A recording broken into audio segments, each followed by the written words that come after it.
Par sa position géographique et son passé historique, le Mali est un carrefour de civilisation.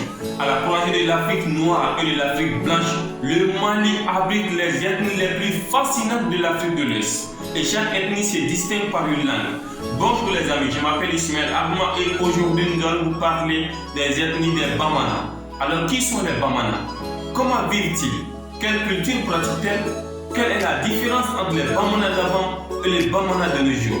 Alors si vous venez d'arriver, n'oubliez pas d'activer la barre de notification pour ne manquer aucune de nos vidéos. Let's go, c'est parti.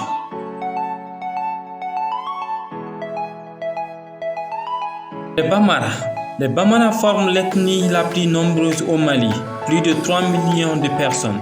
Ils vivent entre Ségou et Karaba. La langue Bamara se présente peu à peu comme la langue nationale du pays et se répand également dans de nombreux pays frontaliers. Bamana signifie refus de l'islam. Il est vrai que les Bamara se sont convertis tardivement à l'islam. Le royaume Bamara était profondément animiste et aujourd'hui encore, dans certains contrées, les Bamara conservent la religion indigène.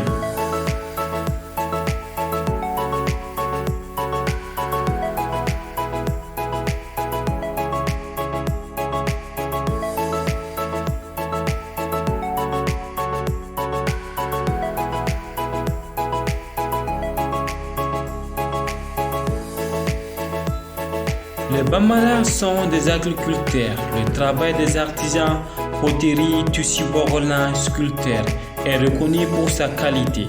Les sculpteurs sont célèbres notamment grâce à la représentation de l'antilope sacrée des Tiwara qui a appris aux hommes à apprivoiser et cultiver les plantes sauvages comme les mil.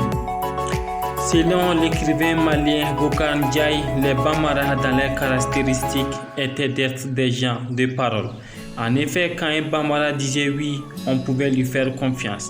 Et quand il disait non, c'était inutile d'insister. Leur code d'honneur était strict. Alors les amis, comme vous venez de remarquer dans la vidéo, Bamana signifie le refus. Le refus de quoi? Le refus à l'islamisation. Oui, à l'époque, les Bamana avaient refusé l'islamisation parce qu'ils pensaient que la religion musulmane était une religion étrangère qui vient juste d'arriver. Alors, la plupart d'entre eux ont refusé et ont accepté la religion indigène. Et puis en même temps, les Bamana étaient considérés aussi comme des hommes de parole.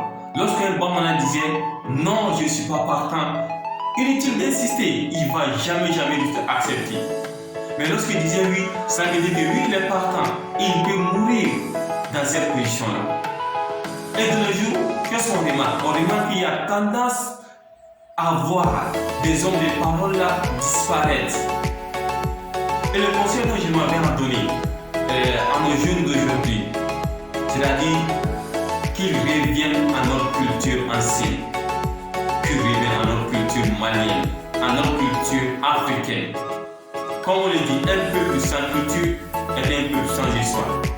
Alors continuez à regarder le reste de la vidéo et dites-nous en commentaire ce que vous en pensez. Selon le règle d'or des Bamara, ne jamais mentir, respecter la loi du silence, l'une des règles d'or de leur société secrète, comme Nama, etc. Ne jamais être parjure, ne jamais refuser son aide à quelqu'un. Par contre, ils ont une certaine prédilection pour les intrigues et savent se montrer impitoyables envers ceux qui les humilient.